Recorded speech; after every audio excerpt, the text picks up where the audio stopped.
Salutations à toutes et à tous, Bandegonabiso, Balandiachina Info, vous êtes là partout dans le monde entier, et belé, beaucoup landangai, bienvenue dans l'émission Bino Alelo, donc ma solo, na peuple congolais. Chers dames et messieurs, bon week-end nangai, donc il n'a pas si la Bino surtout beaucoup landangai, a dit que vous êtes partout dans le monde, Canada, Chine, donc Luxembourg,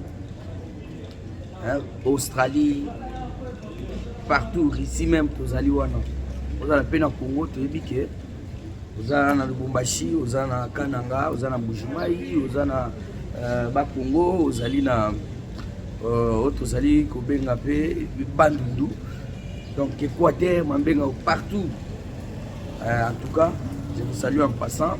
Bon, week-end des bandes, tout est à Bukavu, Nagoma. Vous êtes à ne pas oublier. En tout cas, bon week-end à Bino. Botiquet Nzambé, Alikolo, abattre la Bino. Voici des bonnes nouvelles. J'ai une bonne nouvelle aujourd'hui. Malgré ma bonne nouvelle, ils ont la caméra. Mauvaise nouvelle, ils ont la gâté. À éviter ce que vous se comprendre. Ma bonne nouvelle, ils ont la gâté. Ma mauvaise nouvelle, ils ont la gâté. Bochagawan. Plus ou moins. Chers dames et messieurs, chers compatriotes, Info, j'aimerais tout d'abord vous demander à aimer tout d'abord le président de la République. Tous les Congolais place à Zali. Vous êtes censés à Kolinga Mokozina Yamboka. Et puis vous allez censés à Kolinga Mboka na Yomoko. Et c'est ça, c'est que moi je prêche tout d'abord. C'est la mot plus ici. On informe ici que tout ça la banalise. Awande et Zabongo. C'est pourquoi avant tout, na pesina nous parce que je te remets à l'éloté parce que j'ai délété ça 3-4 sujets au te remets à l'éloté développer. Allez, to keba misala. Ah oui. Maintenant au senga na mutunyo surtout on a s'abonner à la chaîne. Abonnez-vous massivement. J'aimerais vous avoir des milliers. Lingapé émission sur Kouti que non, il a bien parlé. Commentez peu. N'hésitez pas. Mais au Rwandais, tu as mon Rwandais, je me suis dit, ça c'est. Donc, toute attaque n'est pas à répondre. N'est pas à répliquer. Parce que je comprends d'abord, Rwandais, tout le Rwandais va créer une chaîne et tout, il m'a comme. Comme il de la bango même dans les commentaires. Que nous n'a tika makam nazo sala, que non nazo pesa batu ba formal. Vous comprenez? Les bandits qui découragent. Alors, yo Rwandais, ne me suivez pas même. La chaîne à Banamboka, on va comprendre que nous devons aider notre pays, nous devons aider le président de la République et nous devons aussi soutenir nos efforts, de prier pour eux. Puisque c'est santé, on va dire qu'on m'y paie ça. On va payer si bon moi inabango. Que non, babunde la mboka. Azan autrement pour ça la vie. Et c'est ça. Chers dames et messieurs, chers compatriotes, nous qui les poussé, bonne nouvelle les années, dictature, ou soit régime, il y a Kagame et Kouyi. Kagame régime naïe, la dictature naïe, ou ananou surtout, et Kouyi. Oui, tu vois, ça va bano bananga, tu vois, ça va banano bamadi, tu vois, ça fait bao, baba diongo. Awa bokendaki pa ba Rwandais. Ba Rwandais wana na minute onde tozali. Ba Rwandais bango bazali que non ba komi bazui ba remplacer batuna bango. C'est ce qui se passe. Pour moyen ba bimisa batu exacté les États-Unis pe ba lobelaki yango. Akatia otoza ko benga émission na bango. Donc vous devez comprendre que non, ma caméra surtout les alliés pour ça la maana, les alliés que non, bango bazo soutenir bangwande pour baya babou bandi kuna bango. Parce qu'au retour, pour bango balo bakeno, Kagame a aidé bango peut pas aider Kagame pour afana na kimia kuna pe. Bozo mikosa bino tout boké na sima ya Rwandais, baké kozwande ba donc bozo kende na sima ba Rwandais pour baya babou bandi kuna bino. Et le ko mu konto bolo za ko linga. Et le chef de l'État a procédé dans la Donc eloko wana jamais. Fati azana tanaye. Fati azali na auto zali ko benga manda na ye. Siko ngana mituna ka pena tuna ka bino. Supposons Fati a cessé musala na ye akei. Et tout ce que les Rwanda o baza ko sala. Bobi mabazo du matin baza ko se ravitailler. Est-ce que vous devez comprendre que non? Ceux qui ont eu un président faible, donc qui est plus loin. Dans ma camote, une bonne nouvelle, les années, fini la récréation des Kagame. Bokoyoka fini par rapport à quoi? Puisque les États-Unis, la 4 Conseil de sécurité, n'a pas de. Est-ce que tu comprends encore les États-Unis d'Amérique? Ah oui? Les gens n'ont pas non. Tu comprends puisque Bango peut bamoni manigance, bamoni manœuvre. Moni manèvre de salama na kati ya conseil de sécurité de l'ONU. Si France o atelemelaki ba sanctionna ya Rwanda, France accueilli azwi ngwende ya conseil de sécurité de l'ONU. Est-ce que tu ya ngwana to betama solo pe na donc to ya ko beta susuma solo ya kinga 4 après 4 jours ya persécution ni les salami baleli ni balobi pe ni. Et alors vous devez comprendre maintenant la masse mambo pour ça là mambo ba kabila wana na ba basi na bango ba olive azana eloko pour ça là l'état en danger à banga comme tout. Et puis je rappelle encore le service de sécurité, service de renseignement. Makambo il fallait que ça lango kala boyena l'état. Mais bokende na lombangu sikoyo na kashamata na ba kashamata kuna na ba ferme espoir na Lubumbashi. Vous trouverez encore des histoires puisque je donc na comprendre de RTC. Yo so komba makambo bakeko utakona na kingaka. Bolo bana so que ça lukuta. Bolo bana secret d'état, il y a un voleur et puis tout d'abord chers dames et messieurs, ba chaîne tout ya Congo wana comprendre. Faut vous passer peuple congolais que non voilà bakeko sala que non bakeko perquisitionner bakuti telle chose bakuti boye. Et non, petit peuple, aïe bagana bagenda ko perquisitionner, bagenda ko sala nini, bagenda ko sala boye. En tout cas, merci beaucoup papa Mawele. Mawele tozali wana toujours na kati ya actualité na biso. Bon comprendre que non, tu baza ko kotaka baza ko saluer. Donc n'hésitez pas à commenter. Tozali de la famille. Libombo déjà de la famille au bozomo na Chinois Info. Sous la bénédiction à maître Kissa Kalamba.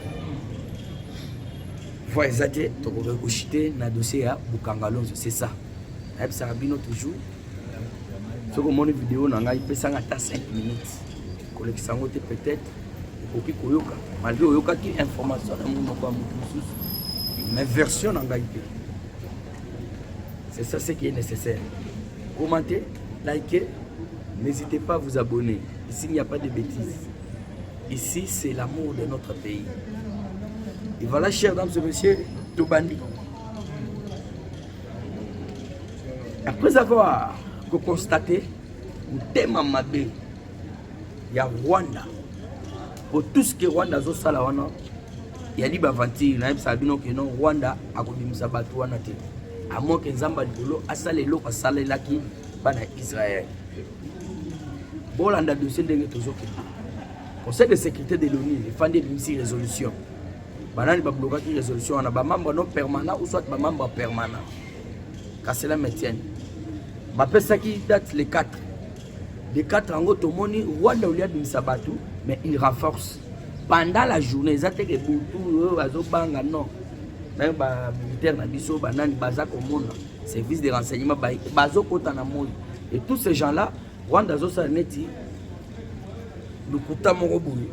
Que net bato bazo bima azo bimisa bato na ye mais ba mususu bazo kota ba mususu wana selon nos informations baza soki ba prisonnier kanga kuna na Rwanda la tisi bango bateni donc aye ko bomisa ne bana bato car cela me tient mais pourquoi baza koya puisque j'ai appris que 6000 hommes ils se sont divisés 3000 nord Kivu 3000 sud Kivu et voilà les news que moi j'ai et puis ces gens là tuent pas mal bango pe merci na wazalendo na niveau ya Masisi bon combat. Nazo ko senga toujours na armée bo doté maison militaire bo doté ba zalendo biloko. Bana ba armes sophistiquées. ba ndeko na biso ba FARDC bazana ba arme oui bien sûr mais ba cause na bango tout autour surtout ya Goma kuna bazali ba étranger oui là il faut le dire bazali ba paya oyo Kabila tika ano mona kaka o te tika botika to bunda te bazaba ba toli bango mandu o te to kende boyo to bunda te ba ke kokutana na ba biscuit. Donc vous devez comprendre que tout ça ezali biloko Kabila tika batu na au sein de l'armée et maison militaire ya Mokonzi. Soutenez les wazalendo en armes. Bango bazana posa ko bundana ba biloko makasi. Ozo pesa bango masasi te pona ni. Il faut saluer quand même leur bravoure. Oui, il faut le dire. Et dossier zani chers dames et messieurs chers compatriotes, ndето ye komona bongo bao bakei na Nord Kivu 3000 mususu bakei na Sud Kivu. Et tous ces gens-là, ils allaient copier, violer, boma. Et laissez-moi vous dire et vous informer que non, les M23 basaient sur Nambongo.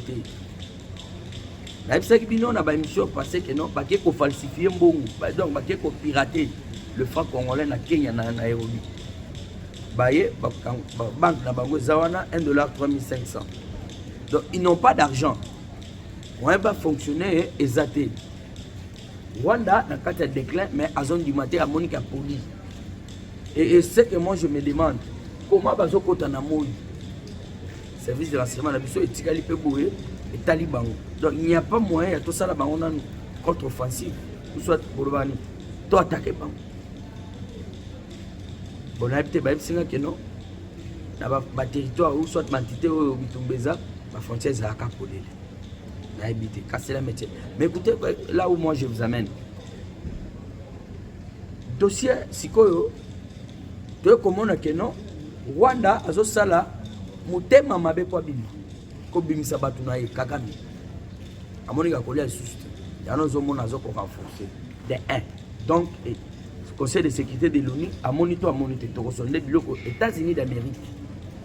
Ambassadeur na bango akuna soit représentant na bango ya kuna nde mutu apesaki makambo oyo na kobetela biloma solo mais bolanda na très bien cher dames et messieurs puisque toyo komona banango mamba sala eza bien te koboma eza bien te la vie donc la vie est sacrée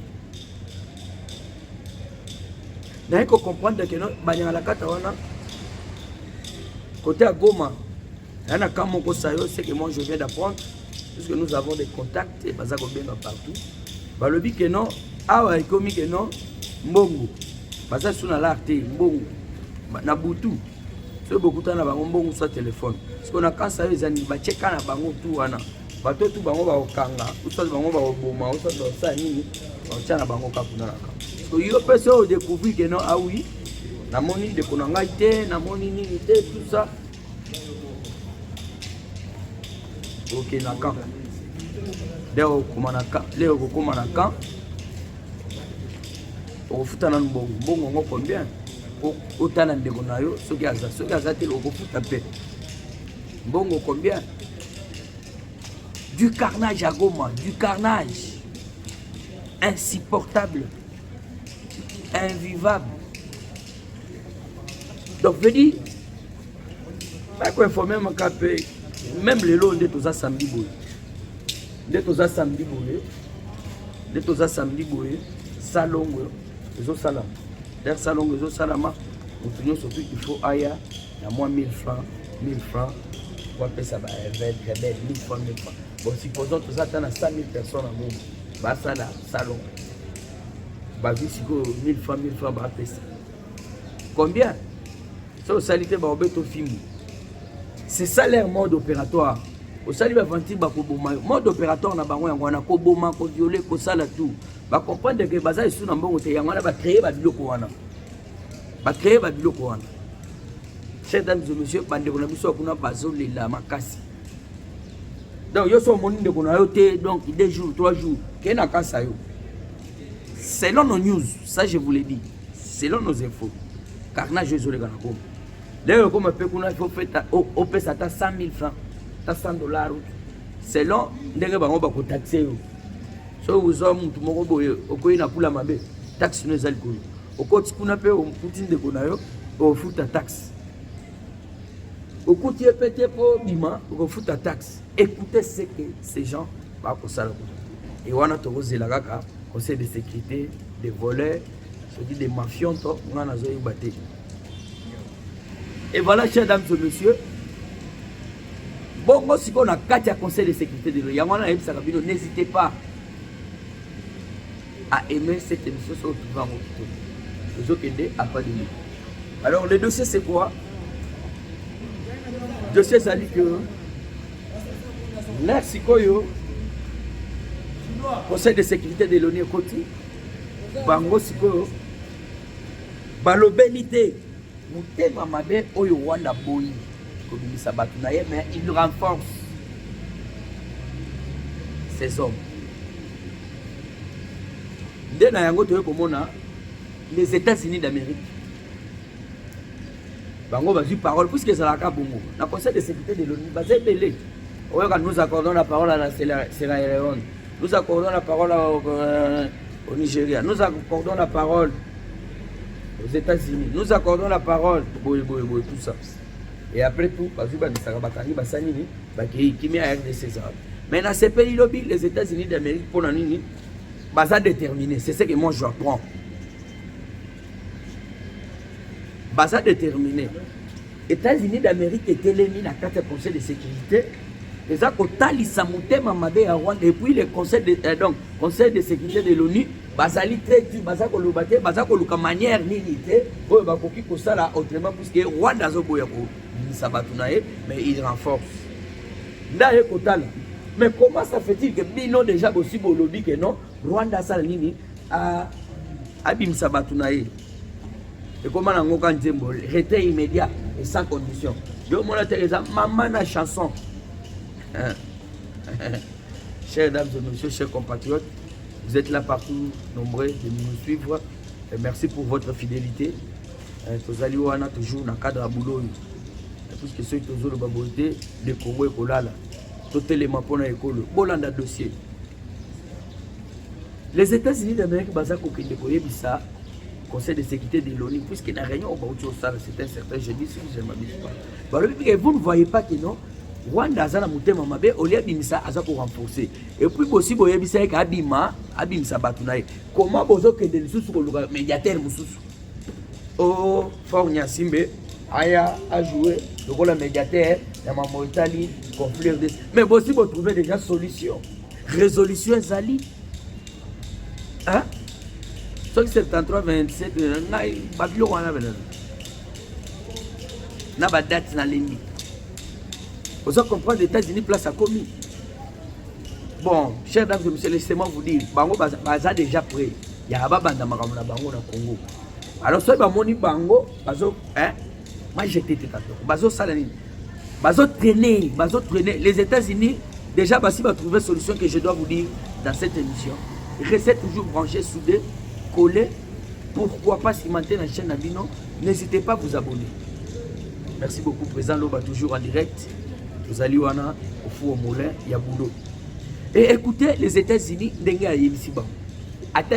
très clair. Vous avez déjà trouvé une solution favorable.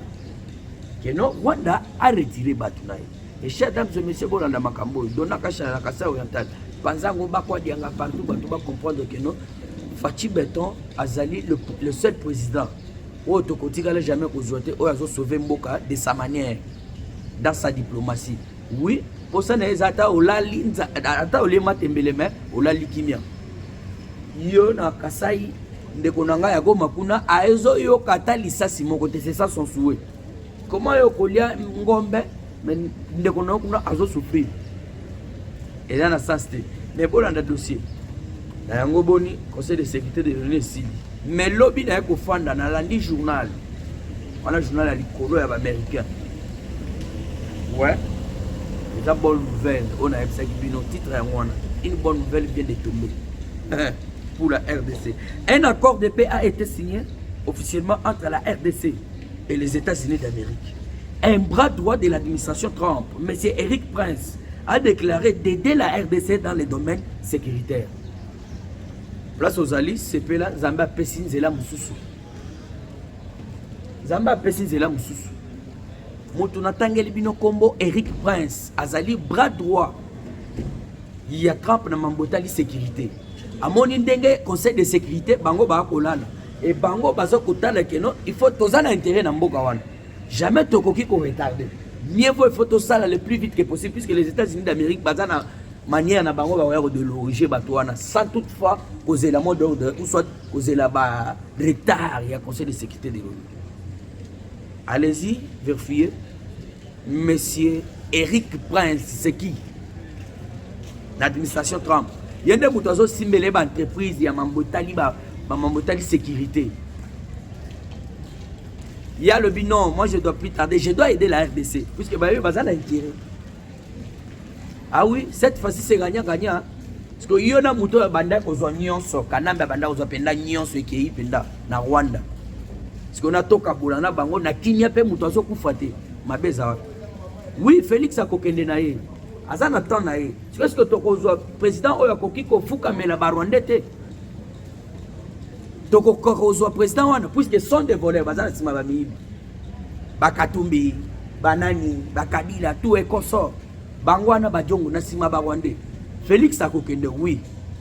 Makambozo tambola bien te, makambozo sala beauté, on sait, on a donc toyebi ndenge lubamaka. Ah oui, il a son temps. Malgré atagnon sur la mouké ya sali oyo, tokoki kotanga te. Ah oui, makambozo atanda mbo ya sali. Gratuité de maternité, gratuité de l'enseignement. Ah oui. Zape bablo na ya sali ya. Faut on dit m'appelle quand même on a battu. Ouais, akokende. Est-ce que tokozo sous président oyo akoki kofuka mela Rwanda te? Akozala ou pas? Et regardez, tozana no naye azo telemela bango bima bazo bimate. Azo telem. Sikoyo bango bakatumbi oyo. Soki balinga bazala bango. Au monte Rwanda alinga zo biso totalement. Chers dames et messieurs, chers compatriotes, de comprendre que Bitumbo Fati azako bundapé dans sa manière. Allez-y vérifier Eric Prince est qui dans l'administration Trump. Yende mutazo talele wa industrie ya mambotali mambo bibundeli, mambotali bitumba, mambotali sécurité. Donc ba izini faut chama na Goma. Même ya ko sala ba minduki faut puisque les États-Unis là comme ko ya ko sala business. Alinga attaque crépitement moko balte. Ah oui. L'ennemi na bango ya liboso ezali tout d'abord insécurité. Parce que Rwanda bima na malembe bo bimisa bato na bino bozo bima. Bango pe ba tala ngonga. Faut tout ça le business na Congo. En tout cas, Dieu merci. Zambé azanzela banzele belé. La pesi bino ga devoir allez-y vérifier Eric Prince l'administration Trump azanani.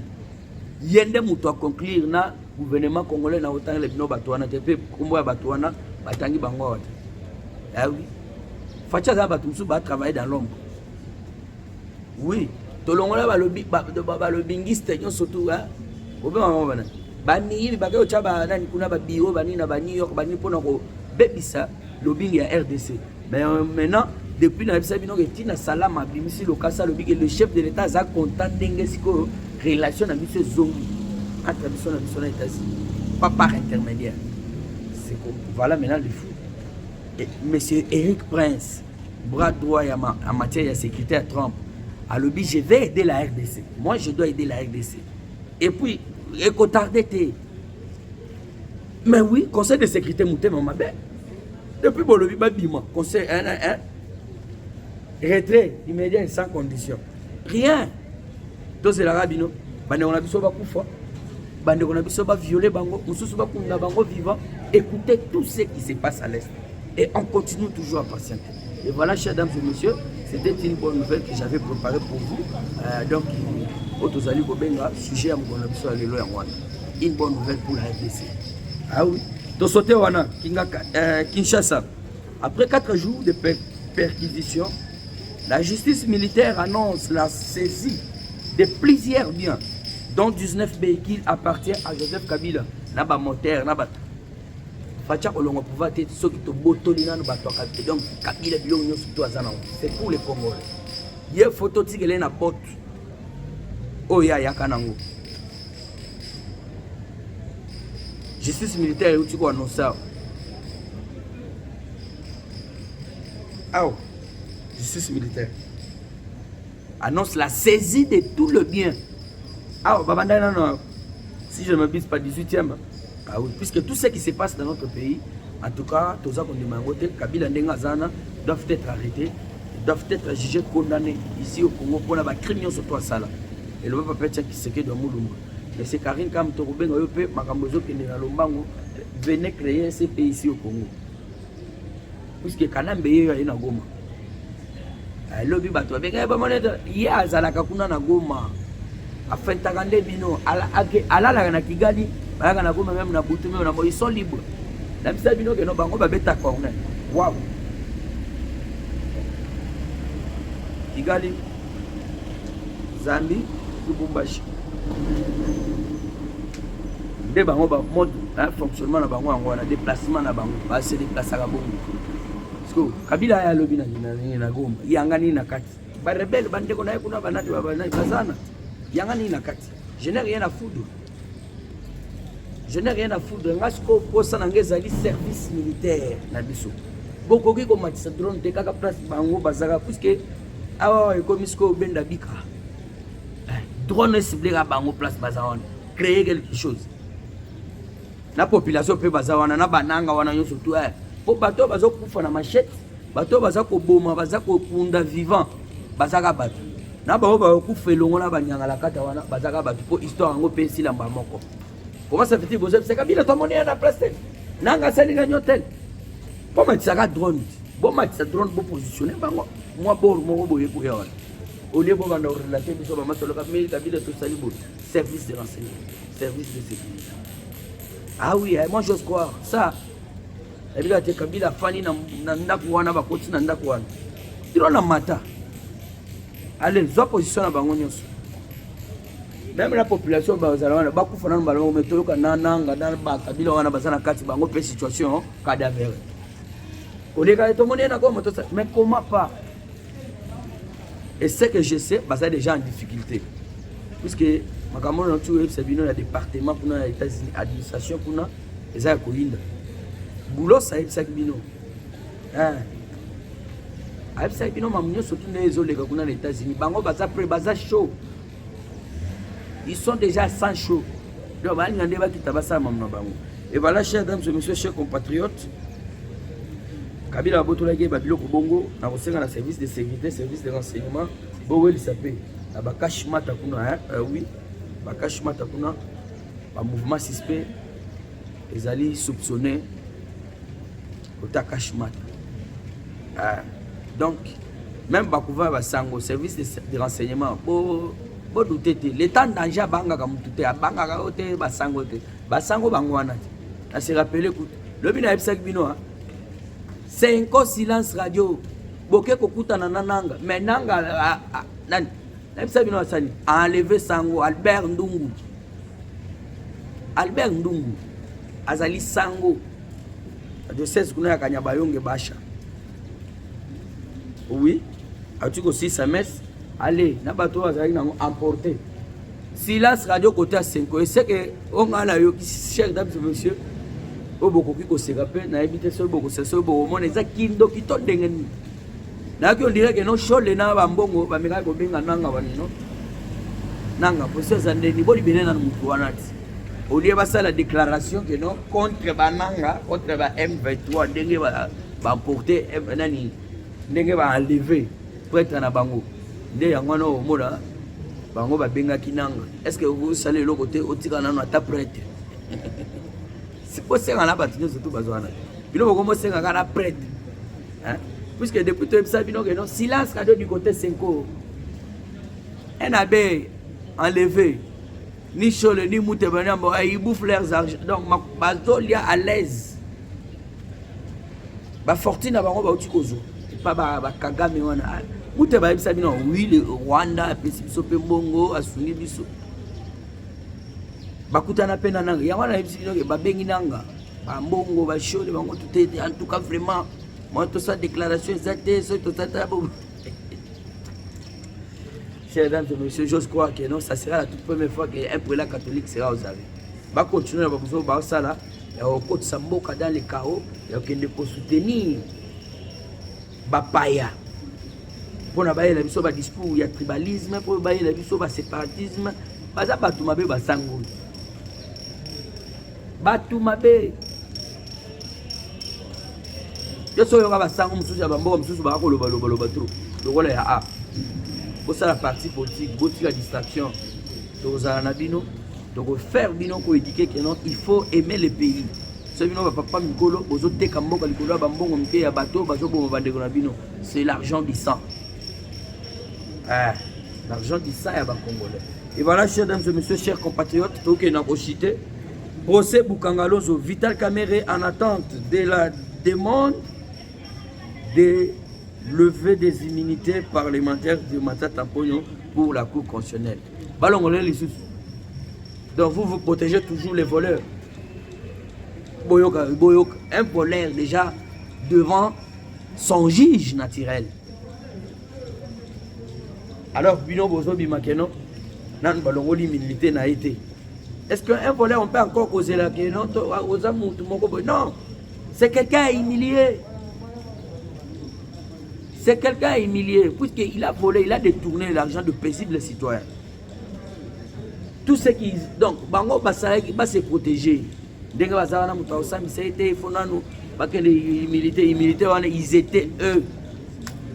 eux-mêmes dans cette assemblée. Est-ce que ce n'est pas le cas? Monisco Matata Ponyo enani auto za obenga Vital Kamerhe tellement ga yeba ki pe plan. Vital Kamerhe yeba ki pe plan. Ya no mona obité immunité nini. O se di o eke ka bongo. Auto komo ke bongo bozo zwa ku. Bozo zo ku no droit. Ce peut-être bino boza ba professeur ko boza devant professeur. Là na zo ba bongo bo lapa. Et voyez-moi quelqu'un qui a volé l'argent de la République. Il faut pas qu'il y ait des militaires, soit que les places, il y a des places, c'est où ça? Tout ça, c'est une organisation de mafia. Nous y sommes surtout à Ibambon au Congo, à Kokangama. Ouais, ça je vous l'annonce. Oh, nous surtout à Ibambon à Kokangama. Justice. Il faut l'accepter quelque chose. Que non, oui, bon. Il va quitter. Pourquoi on s'agiter?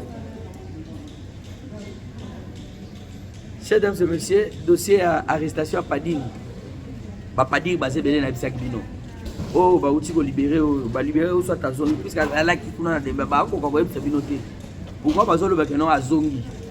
À zongi wapi à utaki à zalaki wapi. Wana zali Pading Jonas te. Pading mutinga Jonas onga na lobaka ya bandu ndo zo DJ kuitu qui quitte na kenge. Vous comprenez trois nani wana.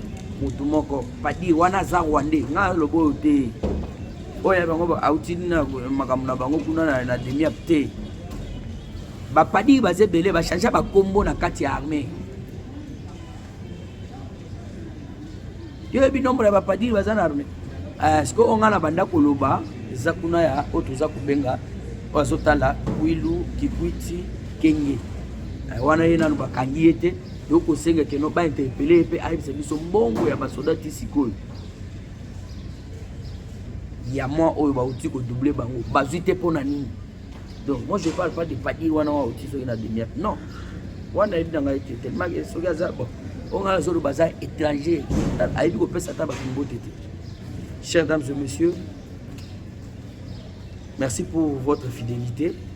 Aimez, commentez, partagez, likez aussi. J'aime trop liker. Celui qui ne s'est pas encore abonné, abonnez-vous massivement. Voici ce que permet traiter. Mais ce qui va info même la pourquoi. Donc n'hésitez pas à couper c'est la bino yango. Oti que tengolo zambe abatela bino na mabota na bino na tondi bino. Ciao.